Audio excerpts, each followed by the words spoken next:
Hi guys, welcome back to the Tech Chat, where I'm hands-on with a new Xperia X from Sony.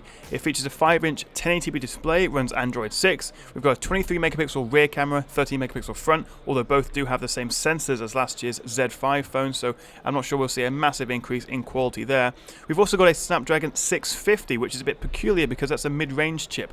And if we compare that to the Snapdragon 820 chip, which is in the more powerful Sony XP or performance smartphone, then the X begins to look a bit more like a mid-range option. Alongside that, we've got 3GB of RAM and 32GB of built-in storage for the single SIM option, but there is also a dual SIM model of this phone which comes with 64GB of built-in storage. It also supports expandable memory up to 200GB, as well as Bluetooth 4.1, NFC and Wi-Fi AC. The power button also doubles as a fingerprint reader, which is extremely fast and reliable in my experience, so it's pretty handy being able to turn it on and unlock the phone just with the finger in the same position. In terms of the design, it's not really anything to get excited about. It weighs 156 grams, it's 7.9mm thick, and it's got an all-metal design.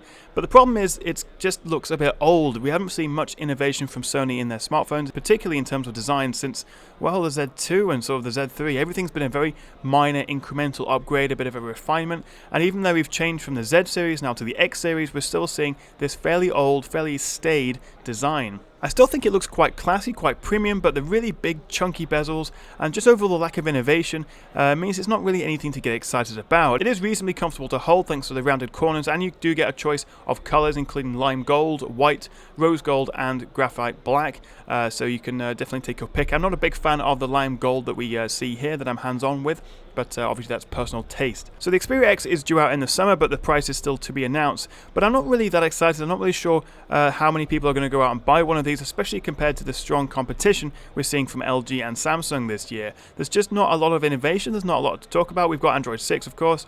We've got slightly higher megapixel cameras. But the weirdest thing is that we're seeing a Snapdragon 650, which is a very capable chip, but compared to the Xperia XP, which is the performance edition, the higher-end version of this Sony X phone, which Sony also announced at MWC, it sort of just sits in a bit of a no man's land, where the Xperia XA, the budget lower-end version they also announced, is sort of a lot more desirable. But of course, I'll hold off on my final judgment until I review the phone fully when it comes out, as I say, in the summer 2016. But in the meantime, let me know what you think of it in the comments below. Thank you very much for watching, guys. Please do like and subscribe, and I'll catch you again right here on the Tech Chat.